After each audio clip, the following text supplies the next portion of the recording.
Good, you? I'm good. Okay, I just pressed merge call. I just want to make sure that I'm recording because I've done that before. Okay, so we're good to go. Okay, 8 questions. Tot ina just so I don't have to translate, okay? Yeah. I'll try. Okay. Okay, so what is your name and when and where were you born? My name is Jaynelle Tsanniel. I was born in Saskatoon, and I am originally from Wollaston Lake and now living in PA. Awesome. So do you remember what you thought when you first heard about the coronavirus? When I first heard of it, I was in Edmonton for a conference. And we were told to self-isolate as soon as we got back into our home. And the thought at the moment was just anxiety, not knowing what to expect and not knowing all these things running through your mind, feeling scared, anxious, and whatnot. And then the thought, because we were at a huge gathering, and we didn't know if there was a virus in that place, in that area. And that's when we were told to self-isolate. And March 13 was the first day of everyone being in lockdown, right? I think it was March 18th. March, but the week before that we were in Edmonton. Well, yeah. And our school shut down after that conference. And that was the Think Indigenous conference, right? Yes. Okay. So when did your life start to change as a result?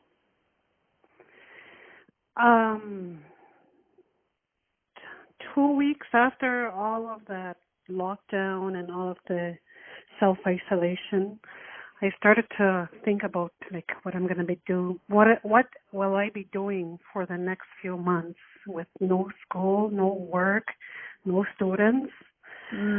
So for me to take care of myself, my mental health and whatnot, I had to do do home workouts. I had to put myself into a 30-day challenge so that I can keep my mind and my body occupied and to keep busy. And that's really, really helped me in the last month, just to keep sane and to be positive and try to stay away from the media and the news and everything.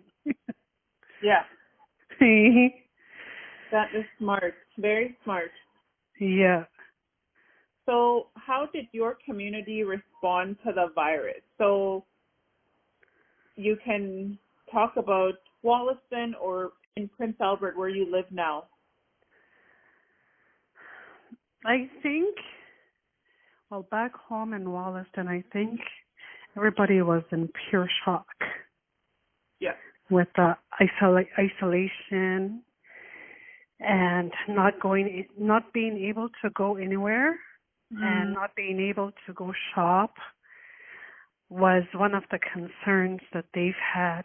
And they've put in place a complete lockdown. But I, on the other hand, broke that rule because family needed grub and groceries, right? Right. So I went to go make a trip to Wollaston, a day trip, and I didn't pass their borders or their gate or whatever. But I was still that escalated real fast, and everybody made a huge, just because I was living in Prince Albert. Oh. And they said that I was breaking rules and that I was bringing in virus into the community and so forth. And that really really took a toll on me for a few days. Yeah. That, Dara, that was a huge, Like added, right? Bahrain Chani, then I. Mm. But anyway, after I made a couple more trips after that, but the way they've handled it was everybody, like, no one travels in and no one travels out, just so that they can monitor, that nothing goes into the community. Yeah. And here for me in PA, I don't know, it seemed a little bit normal over here, aside from wearing masks and wearing gloves and hand sanitizers everywhere. Yeah. But at first, the first couple of weeks, it seemed to be quiet. But then after a couple or 3 weeks later, people started to go out more, and, it seemed a little bit normal for me. So you talked about how, like, the 30-day challenge helped you focusing on your mental health, really helped. So have culture, heritage, traditional knowledge, or any traditional practices made a difference in your life during the pandemic? Like, how did it help you cope? I think so. Like, being at home more meant that you would be cooking more, right? Mm-hmm. That you would be spending more time at home with you and your kids. Yeah. So we've been doing a lot of cooking together, and we were more communicative than we were in the last year, because we were always busy with hockey, volleyball, and me working out of town. Right. So I think we've grown a little bit closer. Me and my kids, yes. And they've learned, like, I've been giving them instructions on how to cook. And after I give them instructions, it's done. And they work as a team. They don't argue. And I find that my kids are helping out more. And as for cultural-based stuff, I'm still lacking in that area. But you have your faith, like, you have the way you parent, like, there's a cultural way to parent, right? So yeah. And being more hands-on. So even if you're not out in the bush, like, there's so many other ways to be cultural, right? Like, yeah. Yeah. So what lessons for the future may come out of this experience for you and your family? I don't know. So you guys, the lessons that, like, what I've learned out of this whole pandemic, this whole self-isolation, it helps you to refocus on life, and focusing on the changes that you would want to see in the future, and not being able to work and not being able to go out, but you're at home trying to keep yourself busy, and it gives you more time to focus on yourself. That's what I've learned out of this whole pandemic. That is awesome. Mm-hmm. So if you could think of one or two things, what will you remember most about this time? For one thing, it was scary. Yeah. And for one thing is adapting to the whole change that's taking place. Like, everywhere you go now is clean, right? Yeah. And there's always hand sanitizers, hand wipes in your vehicle. And I don't know, the whole thing, for me to look back, I'd say it was the scariest, challenging times. Mhm. Yeah. So, Less than, That's awesome. That's good. Uh, So how are you staying in touch with friends and family? Video calls, Facebook, Mm. texting. Yeah. Uh, and 3 months, my family always visited here in TA. Every 2 weeks they visited. Yeah. And my dad was always here in TA with me. But since lockdown, I wasn't able to, no visitors and nothing. It was hard at the beginning.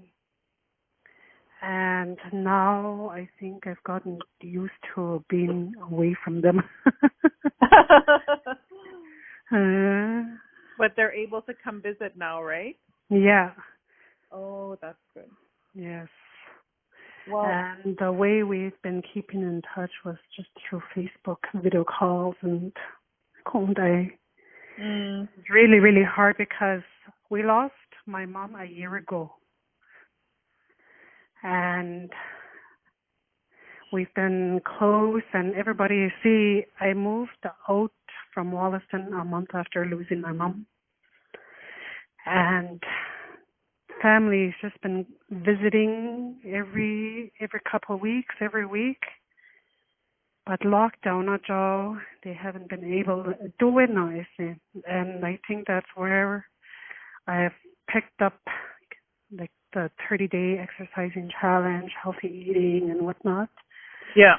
To take care of my mental health so that I won't go back, like I won't go into depression and I won't be as lonely. Yeah. So it kept my mind and body sane. And to look on the positives. So And one thing is the challenge. That was the most challenging part of this whole lockdown. which is feeling safe, like just being calm throughout it. Yeah. Yeah, because there's uncertainty, and it's a big change, right? And then it's fear, uncertainty, and not everyone can cope with that easily. Yes. And exactly, because you're not able to go anywhere. You're not able to talk to anybody. And yeah. And you can't predict, Mm. the next day, the next week, the next month. So Yes. And then when I've heard that COVID-19 was in the far north area, that was the most scariest part too. Like, what would we do? How would we handle it? Stuff like that going through your minds. Even my kids found it really, really challenging, and they were scared of the whole issue, the whole matter. Yeah. Yeah. I think it was really scary for kids too, even for my 5-year-old. So, well, we all made it this far, so that's good. Yes. And then if it's something we've learned from it, it's, I guess, adapting to the whole new change. Yeah. I really like how you said, because for me too, it felt like, okay, everything had to shut down, and I had to refocus, figure out what's important, what's not important, and then getting closer with your kids, being at home, cooking, things like that. Yeah. So I'm just nodding the whole time you're talking. I think we have everything. Thank you. Awesome. And I'll pick up my chair later. It's sitting there waiting for you. Waska Susan Osana when my daughter wakes up. Oh, really? Yeah. I should be there too. I want to go for a walk at Waskasoo and maybe go have supper over there. Oh my goodness, don't thought hinga. Question, listen, when my daughter is up. Eu sim, esse ratinho salinhos another call. Maybe I'll go too. Message me, buddy. Maybe I'll follow you. Sure. All right. How'd I? Okay. Merci. Yeah. Bye.